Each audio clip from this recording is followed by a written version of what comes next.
ታሪካችን የሚጀምረው በቻይና ሆንግ ኮንግ ከተማ ውስጥ የሚገኙ ከፍተኛ የፖሊስ አመራሮች ከተማቸው ውስጥ የተፈጸመን አንድ የባንክ ዝርፊያ መረጃ በማጣራት ላይ ተጠምደው እያየናቸው ነው። የሆንግ ኮንግ ፖሊሶችን ባደረጉት ማጣራት መሰረት ዘራፊዎቹ ባንኩ ውስጥ በተሳካ ሁኔታ ሰብረው ቢገቡም የዘረፉት ነገር ግን ካዝናው ውስጥ ከሚገኙ ሳጥኖች ውስጥ ፋሺጉሮ የተባለው ባለሀብት ሳጥን ውስጥ የሚገኝን ማስታወሻ ደብተር ብቻ እንደሆነ ይደርሱበታል። ማስታወሻ ደብተሩም የተሰረቀበት ፋሺጉሮም ፖሊሶቹ መረጃውን እንደነገሩት የሚይዘውና የሚጨብጠውን በማጣት ማስታወሻ ደብተሩ በክሪፕቶ ከረንሲ መልክ ያስቀመጠውን $500 ሚሊዮን ዋጋ ያለውን የዲጂታል ገንዘቡን የይለፍ ቃል የያዘ እንደሆነ ለፖሊሶቹ በማሳወቅ ፖሊሶቹም ዘራፊዎቹን እንዲይዙለት መማጸኑን ይቀጥላል። ይህንን የዘርፊያ ቡድን በዋነኝነት የሚመራው ሰው ፎሎንግ የተባለ አንድ ጠና ያለ ሽማግሌ ሰው ሲሆን ፎሎንግ እቅድ በማውጣት 4 የወጣት ሥራ ባልደረቦቹን ዝርፊያው ላይ ሲያሰማራ ከአራቱ ውስጥ ሳይመን የተባለው የኮምፒውተር ቴክኖሎጂ ባለሙያ ደግሞ የሴኩሪቲ ካሜራዎችን ሃክ በማድረግ ቡድኑን ከሌላ ቦታ ሆኖ እንደሚመራ እንረዳለን። ነገር ግን አራቱም ዘራፊዎች $500 ሚሊዮን የሚያወጣውን ክሪፕቶ ከረንሲ ለማዘዋወር እጅግ የላቀ ሱፐር ኮምፒውተር የተባለ ዘመናዊ ኮምፒውተሮች ስለሚያስፈልጓቸው ዘራፊዎቹ ዲጂታል ገንዘቦቹን በባንክ መልክ የሚያስቀምጥና የሚያዘዋውር ካምፓኒ በመሄድ መሳሪያቸውን አንግበው ይገባሉ። በእቅዳቸውም መሰረት ዘራፊዎቹ ሳይመንን ካለበት ቦታ ሆኖ የካምፓኒውን ሱፐር ኮምፒውተር መጠቀም እንዲችል ማገናኘት ሲሆን ይህም ተሳክቶላቸው ሳይመን $500 ሚሊዮን ዋጋ የሚያወጣውን ክሪፕቶ ከረንሲ ወደ ራሳቸው አካውንት ማዘዋወር ይጀምራል። በዚህም ወቅት ፖሊሶች ዘራፊዎቹ የት እንዳሉ መረጃ ደርሷቸው ወደ ካምፓኒው መትመም ቢጀምሩም ሳይመን ግን ገንዘቡን ለማዘዋወር 3 ደቂቃ ብቻ እንደሚፈጅበት በማሳወቅ ምንም እንዳይጨነቁ ያሳውቃቸዋል። ሆኖም ግን ሳይመን የካምፓኒውን ሱፐር ኮምፒውተሮች ከሰበሩ አይቀር ተጨማሪ $1.5 ቢሊዮን የሚያወጣ ክሪፕቶ ከረንሲ እዛው ለመስረቅ እንዳሰበ ነግሯቸው፣ ነገር ግን ተጨማሪ ደቂቃ እንደሚፈጅበት ሲያሳውቃቸው ጊዜ አራቱ ዘራፊዎችም በሳይመን ሐሳብ ወዲያውኑ ተስማምተው እንዲቀጥል ይፈቅዱለታል። ነገር ግን ካምፓኒው ውስጥ አገልግሎት ፈላጊ መስሎ በመግባት ዙሪያ ገባውን እየተከታተለ የነበረው አለቃቸው ፎሎንግ ፖሊሶች ሳይመጡ በፊት ኮምፒውተሮቹን ዘግተው እንዲወጡ ቢያዛቸውም ሳይመንና አራቱ ዘራፊዎች ግን ፎሎንግን ሳይሰሙት ይቀራሉ። ፎሎንግ እንደፈራውም ብዙም ሳይቆይ ፖሊሶች የካምፓኒውን ሕንፃ ጋር በመድረስ ዘራፊዎቹን ለመያዝ መሯሯጥ ሲጀምሩ ፎሎንግ ተመልክቶ ዘራፊዎቹ አሁኑን እንዲወጡ ሲያዛቸው እነሱም ከ$500 ሚሊዮን በተጨማሪ ሌላ $1.5 ቢሊዮን ዋጋ ያለው የዲጂታል ገንዘብ ሰርቀው በፍጥነት መሸሽ ይጀምራሉ።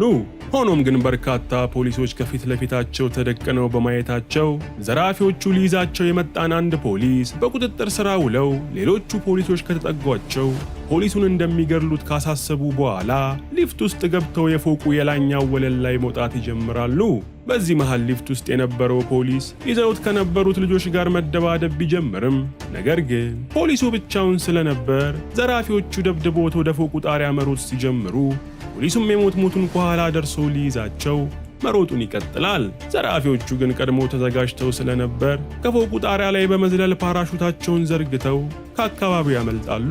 ሆኖም ግን መሬት ላይ የነበሩት ፖሊሶች ዘራፊዎቹ መሬት ላይ ሲያርፉ ጠብቀው ሊይዟቸው ሲሞክሩ ዘራፊዎቹ ግን እጅግ ስልጡን ተደባዳቢዎች ስለነበሩ ከፊታቸው የመጡትን ፖሊሶች በብቃት በመዘረር አራቱም አንድ ሕንፃ ውስጥ ገብተው ልብሳቸውን በምትሃታዊ ፍጥነት በመቀየር ከፖሊስ ዓይን ተሰውረው ይጠፋሉ።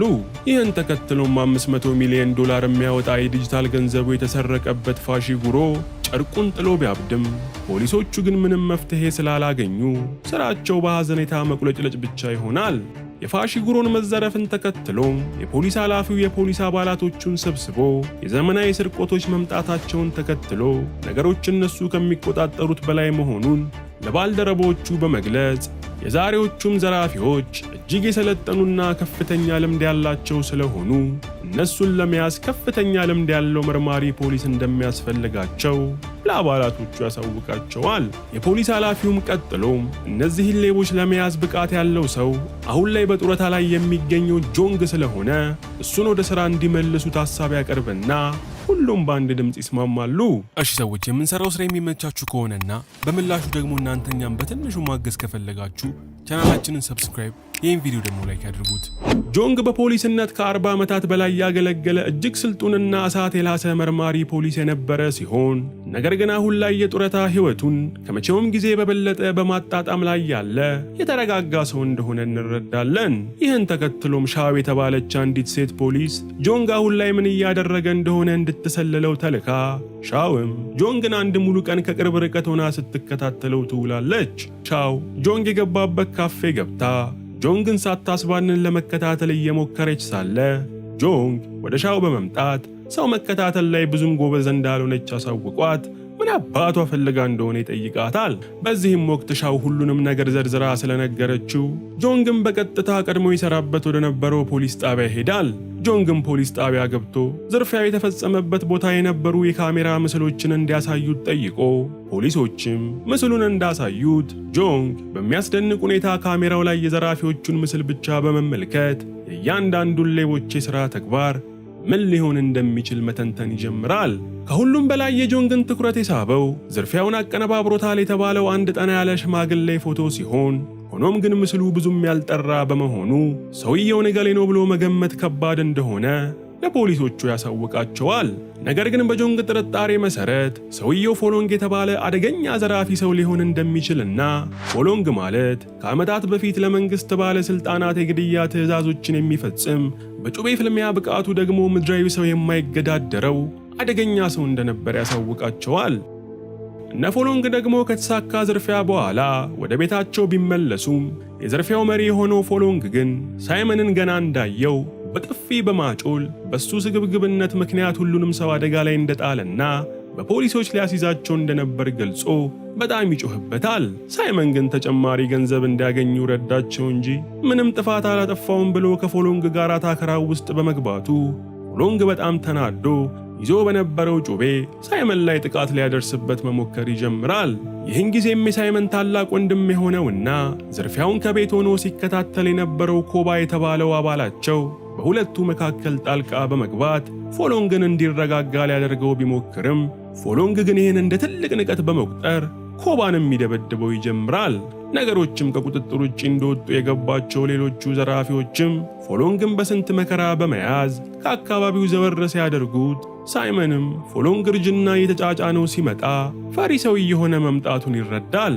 መርማሪ ጆንግን በበኩሉ ፎሎንግና ጀሌዎቹን በቁጥጥር ስር ለማዋል የራሱን ቡድን ሊያዋቅር እንደሆነ በመሰማቱ በርካታ ፖሊሶች ከውቁ ጆንግ ጋር ለመስራት ራሳቸውን ማዘጋጀት ይጀምራሉ።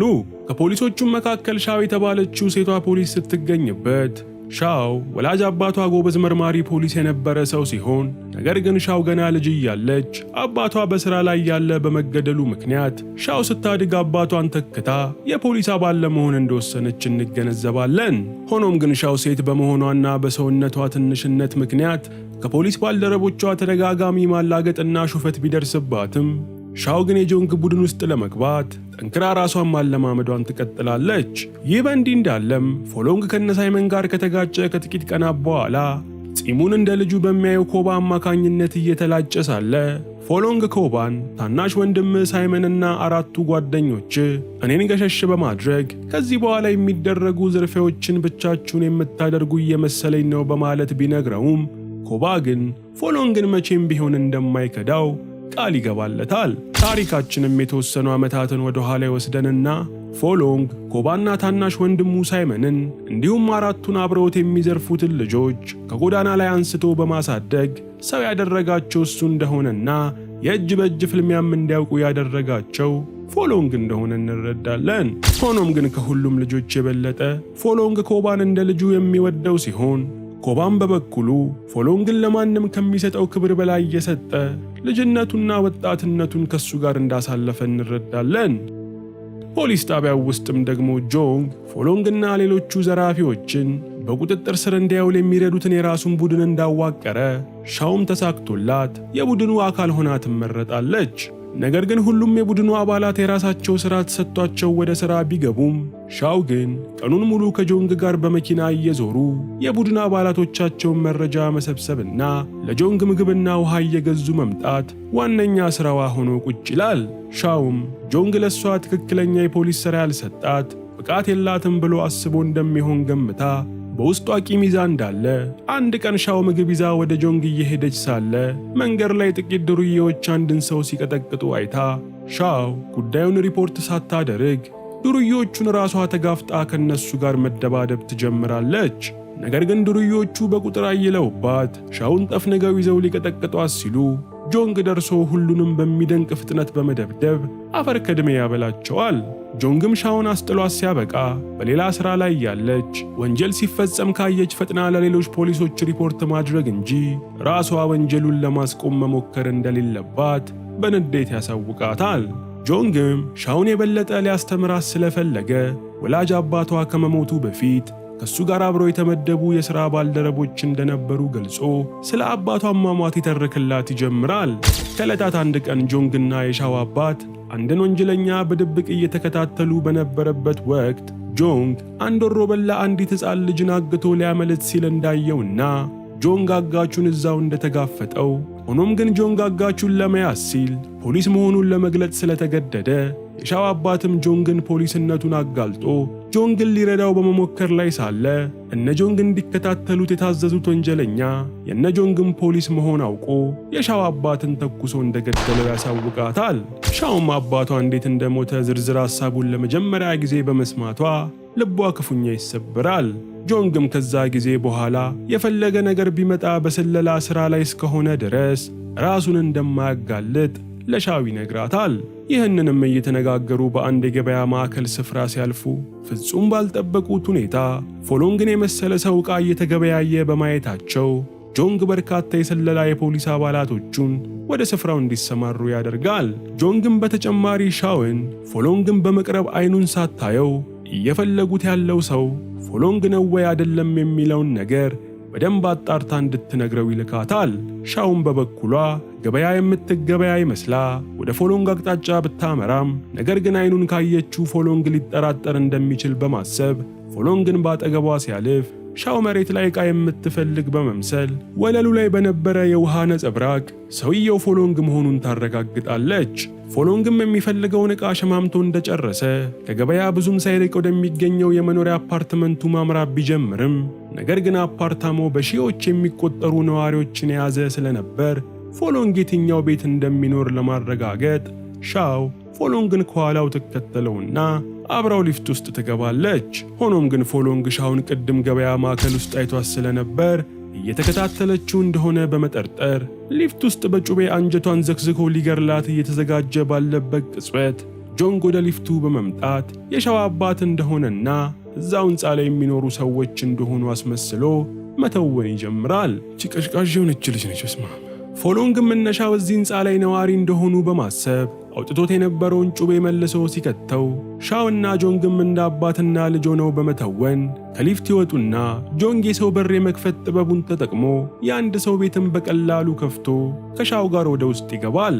ፎሎንግም እነ ሻው በር ከፍተው ሲያይ ጊዜ እሱ ሕንፃ ላይ የሚገኙ ነዋሪዎች እንደሆኑ በማመን ሐሳቡን ጥሎ ወደ ራሱ አፓርትመንት ያመራል። ከዛም በኋላ ሻውና ጆንግ የገቡበት ቤት የሚገኙ ቤተሰቦችን የፖሊስ አባል እንደሆኑና ቤታቸውን ለትንሽ ጊዜ እንዲጠቀሙበት አስፈቅደው እነ ጆንግ የፎሎንግ ጎረቤቶች መስለው መታየት ይጀምራሉ። ይህ ከሆነ ከሁለት ቀናት በኋላ ጆንግ ገበያው ውስጥ ከፎሎንግ ጋር ሆን ብሎ በመገናኘት ፎሎንግን ማውራትና መግባባት ቢጀምርም ጥላውን ሳይቀር የሚጠራጠረው ፎሎንግ ግን ጆንግን ለመሰለል እንደ ፖሊስ የተለያዩ ጥያቄዎችን በመጠየቅ ማንነቱን ማጣራት ይጀምራል። ሆኖም ግን ጆንግ ምንም አይነት አጠራጣሪ ነገር ስላላሳየ ፎሎንግ ብዙም ሳይቆይ ከጆንግ ጋር ጓደኛ በመሆን ጆንግ ያን ዕለት ምሽት ቤቱ ራት እንዲበላ ፎሎንግን ይጋብዘውና ፎሎንግም ወደ ቤቱ ይመጣል። ሻውን በበኩሏ የጆንግ ልጅ እንደሆነች ማስመሰሏን በመቀጠል ራስ ሰርታ አንድ ላይ እየበሉ ሳለ ሻው ስልኳ ላይ ያለን መረጃ የሚቀዳ ቴክኖሎጂን በመጠቀም ከአጠገቧ ተቀምጦ ከነበረው የፎሎንግ ስልክ ላይ መረጃዎችን በሙሉ ትገለብጣለች። ራት በልተው እንደጨረሱም ፎሎንግ ተሰናብቷቸው ሲወጣ ሻውን መረጃዎቹን እንደያዘች ወደ ፖሊስ ጣቢያ ታመራለች። በዚህ መሃል ግን አንድ ማስክ ያደረገና ሽጉጥ የታጠቀ ሰው ጆንግ ጋር በመምጣት ጆንግ ላይ የመግደል ሙከራ ቢያደርግም ጆንግ ግን በስተርጅና ዕድሜ እንኳን ጎበዝ ተፋላሚ ስለነበር ወጣቱን ነፍሰ ገዳይ ባለ በሌለ ኃይል ውስጥ ከመጨረሻ ድረስ ይቋቋመዋል። በዚህም ወቅት ነፍሰ ገዳዩን የላከው ሰው ሳይመን እንደሆነና ሳይመን ጆንግ ላይ ባደረገው ማጣራት ጆንግ ለፖሊሶች የሚሰራ እንደሆነ በማወቁ ይህን መረጃ ለፎሎንግ እንኳን ሳያሳውቀው ወደ ጆንግ ቤት ነፍሰ ገዳይ እንደላከበት እንረዳለን። ሻውን በበኩሏ ከፎሎንግ ስልክ ላይ የገለበጠችውን መረጃ ይዛ ፖሊስ ጣቢያ በመድረስ ሞባይሏን ሰጥታቸው ስታበቃ ፖሊስ ጣቢያ የነበሩት ፖሊሶች ጆንግ አፓርትመንቱ ውስጥ እንዳለ ጥቃት እንደደረሰበት መረጃ አግኝተው ሁሉም እየተሯሯጡ ወደ አፓርትመንቱ ይሄዳሉ። ነገር ግን ጆንግ ሊገድሉ የመጣውን ቅጥር ነፍሰ ገዳይ እድል አልሰጥህ ስላለው ነፍሰ ገዳዩ ጆንግን ማስወገዱ ሳይሳካለት ቀርቶ መንጠላጠያ ገመድ በመጠቀም ከህንፃው ላይ ዘሎ ያመልጣል። ጆንግ ላይ የደረሰውን ጥቃት ተከትሎ የፖሊስ ኃላፊው የፖሊስ አባላቶችን ሰብስቦ ሲወያይ እነ ጆንግም እስካሁን ባላቸው መረጃ መሰረት ፎሎንግ ከተማ ለቆ እንዳልሄደና የሚገኘውም እዛው አፓርትመንት ውስጥ በመሆኑ ፎሎንግም ጆንግ ላይ የተሞከረውን የግድያ ሙከራ እንዳላዘዘው እርግጠኛ መሆን እንደሚቻል ለኃላፊው ያሳውቁታል። በዚህም ጊዜ የፖሊሶቹ ኃላፊ በፎሎንግና በሰዎቹ መካከል መከፋፈል መፈጠሩን ስለተረዳ ይሄ መከፋፈል መፈጠሩ ጥሩ መሆኑን በመግለጽ ፎሎንግን ተጠቅመው ዘራፊዎቹን በቁጥጥር ስር መዋል ስለሚችሉ ፎሎንግን ለጊዜው ማንም በቁጥጥር ስር እንዳያውለው ስምምነት ላይ ይደርሳሉ። ሳይመንም በበኩሉ ፖሊሶች እነሱን ለመያዝ እየተንቀሳቀሱ መሆኑን በማወቁ ከፖሊስ ጋር ከፍተኛ እልህ ውስጥ ይጋባና ፖሊሶቹን ለመበቀል ፖሊስ ጣቢያው ውስጥ የሚገኝን የኮምፒውተር ሰርቨር ተጠቅሞ ከመንግስት ላይ ዲጂታል ገንዘብ ለመዝረፍ እቅድ ያወጣል። ከ3 ቀናት በኋላም ፎሎንግ ከራሱ ጋር ጊዜ ወደሚያሳልፍበት ጭር ያለ የድሮ ህንፃ መሄዱን ተከትሎ ፖሊሶችም ፎሎንግን በቅርብ ርቀት መከታተል ይጀምራሉ። ሻውና ጆንግን በበኩላቸው ፎሎንግ እየሄደ ወዳለበት ስፍራ ለመሄድ ከፖሊስ ጣቢያ መውጣት ከመጀመራቸው ሳይመን የላካቸው አደገኛ ቅጥር ነፍሰ ገዳዮችና 4ቱ ዘራፊዎች የነ ጆንግን መኪና በኃይል ገጭተው በመገልበጥ ፖሊስ ጣቢያ ገብተው በፖሊሶች ላይ የጥይት ሩምታ ማዝነብ ይጀምራሉ። ሻው ግን ከተገለበጠው መኪና ውስጥ እንደምንም ብላ በመውጣት መሳሪያዋን አቀባብላ የተወሰኑ ቅጥር ነፍሰ ገዳዮችን ወደ ገሃነም እየላከቻቸው እያለ ጆንግም ራሱን ከሳተበት በመንቃት የከበቧቸውን ቅጥር ነፍሰ ገዳዮች መውጫና መግቢያ ሳጣቸው ይጀምራል።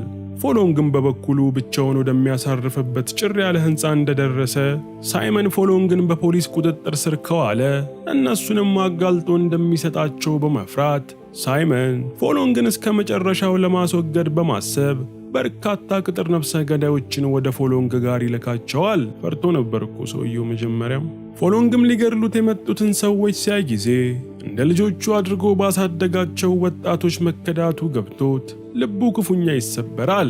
ገዳዮቹን በበኩላቸው ፎሎንግን ሲያዩት ሽማግሌ በመሆኑ ንቀውት ቶሎ ገድለው ሊገላገሉት ቢጠጉትም ፎሎንግ ግን በእጅ ጩቤ ፍልሚያ ፈጽሞ የማይቀመስ ስለነበር ሁሉንም በየተራ እየወጋና እየቀደደ ይረፈረፋቸው ይጀምራል። ሳይመንም ከቤቱ ሆኖ ሕንፃው ውስጥ ባለው ካሜራ አማካኝነት ፍልሚያውን መከታተሉን ሲቀጥል ፎሎንግም የሚመጡትን ነፍሰ ገዳዮች በሙሉ በብቃት በመረፍረፍ ሁሉንም ሲገድላቸው ይመለከታል።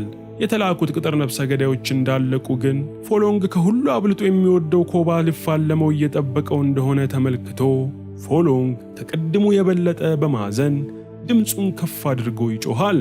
በስማም ሲሰብር በጣም ነው ልብ የሚሰብረው በእውነት። ኮባም ይሄን የሚያደርገው ለታናሽ ወንድሙ ሳይመን ሲል እንደሆነ በመግለጽ ከፎሎንግ ጋር ቅልጥ ያለ ፍልሚያ ቢጀምሩም ፎሎንግ ግን ካባን መግደል ተራራን የመሸከም ያህል ስለከበደው ራሱን ከመከላከል በቀር ጥቃት ሳይሰነዝር ይቀራል። ነገር ግን የኮባ ጥቃት እየተጠናከረ በመምጣቱ ምክንያት አማራጭ ያጣው ፎሎንግ ያለ የሌለ ኃይሉን በመጠቀም ኮባን ደረቱ ላይ ወቅቶ ትንፋሹን ጸጥ ያደርገዋል።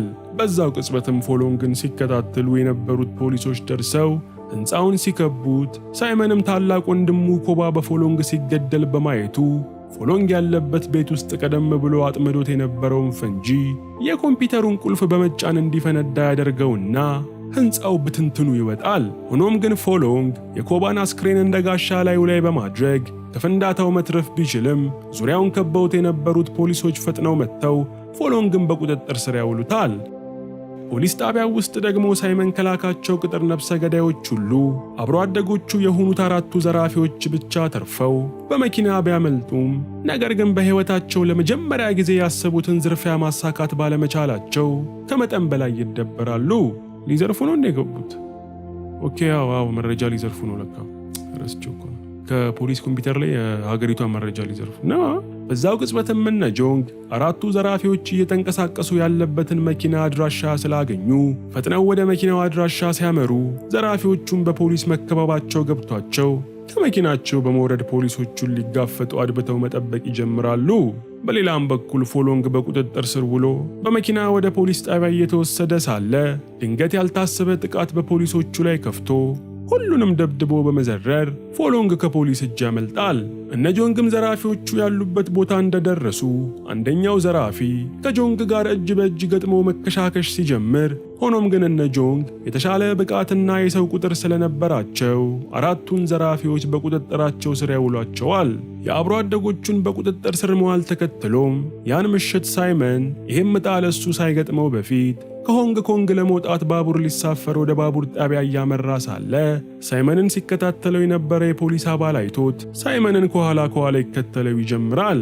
ሳይመንም ከጀርባው አንድ ፖሊስ እየተከተለው እንደሆነ ገብቶት ጩቤውን በማውጣት ሊወጋው እየተዘጋጀ ሳለ ፎሎንግ ከየት መጣ ሳይባል ፖሊሱን ሽባ አድርጎ የሚጥል ውግ በጩቤ ወግቶት ሳይመን ላይ ይደርስበታል። ሳይመንም ከኋላው ያለው ፖሊሱ እንደሆነ በመገመት ጩቤውን ዞሮ ሊሰካበት ሲል ፎሎንግ ጩቤውን በእጁ በመመከት ሳይመንን ደጋግሞ ሆዱ ላይ ወግቶ መሬት ላይ በመዘረር ከአካባቢው ይሰወራል። ፎሎንግም ምንም እንኳን ያመጹበትን የማደጎ ልጆች ቢበቀላቸውም ነገር ግን እስከ ዛሬ የዘረፈውን የዲጂታል ገንዘብ እንዴት አድርጎ መጠቀም እንዳለበት ስላላወቀ በቀጣዩ ቀን ፎሎንግ ወደ አንድ ባለሀብት በመሄድ የሰበሰበውን የዲጂታል ገንዘብ በ10 ሚሊዮን ዶላር ጥሬ ካሽ እንዲገዛው ይጠይቀዋል። ባለሀብቱም ሰውዬ ፎሎንግ አለኝ የሚለው የዲጂታል ገንዘብ ትክክለኛ እንደሆነ ካጣራ በኋላ እጅግ በጣም ደስ ብሎት ለፎሎንግ ገንዘቡን ሰጥቶ ዲጂታል ገንዘቡን ደግሞ ሊቀበለው በቀጣዩ ቀን ይቀጣጠራሉ። ተያዙኝ ሰዎች። ነገር ግን ከመሆኑ በፊት ጆንግና ሻው ይህን መረጃ ስለደረሳቸው በቀጣዩ ቀን ሻው ፎሎንግና ቱጃሩ ሰውዬ የሚገናኙበት ቦታ ቀድማ በመሄድ እዛ ተቀምጦ ከነበረው ፎሎንግ ጋር ትገናኛለች። ፎሎንግም ሻው እዚህ እንዴት ልትመጣ እንደቻለች ግራ ተጋብቶ እያዋራት ሳለ ቦታው ላይም ጆንግ ደርሶ ሁለቱን ይቀላቀላቸዋል። ጎረቤቶቼ ብሎ አስቧቸው።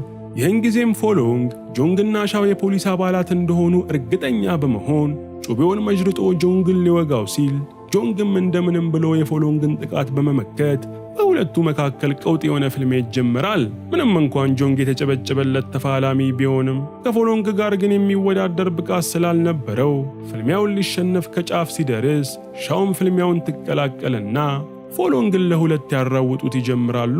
ሆኖም ግን ፎሎንግ ሁለቱንም በመዘረር ከነበረበት ስፍራ ወጥቶ ፍርጠጣውን ሲጀምር ሻውና ጆንግም ጥርሳቸውን ነክሰው ፎሎንግን ሲያሳድዱት ከቆዩ በኋላ ቦታው ላይ ተጨማሪ የፖሊስ ኃይል መጥቶ በመክበቡ ምክንያት ለዘመናት ኃይል ሳይያዝ የቆየው ፎሎንግ በጆንግና ሻው ጥረት በቁጥጥር ስር ይውላል። በመጨረሻም ፎሎንግ ተይዞ ነገሮች ሰላም የሆኑ ቢመስሉም በሌላ ስፍራ በመኖር ላይ ያለ ማሊክ የተባለ የኮባና የሳይመን ታናሽ ወንድም ለወንድሞቹ ኮባና ሳይመን ሞት ፖሊሱ ጆንግን ተጠያቂ አድርጎ ጆንግን ለመበቀል ሲነሳ ያየነው ታሪካችን ያልቃል።